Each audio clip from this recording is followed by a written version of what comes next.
Palper des objets virtuels, sentir la matière sans l'avoir entre les mains, ces élèves touchent du doigt l'innovation qui révolutionne le monde de la 3 dimensions, la science de l'haptique ou quand l'illusion tactile devient réalité grâce aux ultrasons. Tu prends ça et en fait tu vas monter sur ça.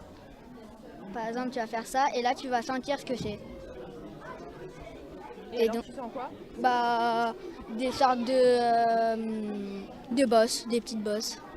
Bien loin des bancs de l'école, ces petits chercheurs en herbe ont troqué stylos et cahiers contre des microscopes et des ordinateurs. À Voiron, la fête de la science a fait son grand retour après 2 années d'absence pour le plus grand bonheur des enfants.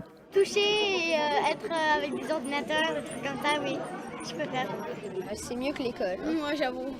En fait t'apprends tout en t'amusant donc alors qu'à l'école t'apprends mais en écrivant. Pour les plus jeunes, l'apprentissage des sciences peut s'avérer rébarbatif, voire difficile. Alors ici, pour les intéresser aux nouvelles technologies, ces anciens ingénieurs ont privilégié les expériences concrètes et les ateliers ludiques. Alors, il y a un désamour et puis il y a aussi la peur de la complexité des technologies. Donc c'est pour ça qu'on a essayé de vulgariser pour qu'ils puissent comprendre, ils puissent reproduire des expériences très simples chez eux, mais aussi démystifier des technologies telles que l'impression 3D, telles que la robotique, telles que la fibre. Le jeu pour mieux appréhender les sciences, pour les professeurs, l'intérêt pédagogique est tout trouvé. Il y a beaucoup d'ateliers où les enfants peuvent manipuler. Ils sont en petits groupes.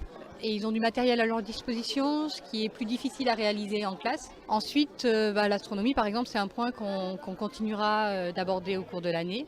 Fibre optique, astronomie, sciences du vivant.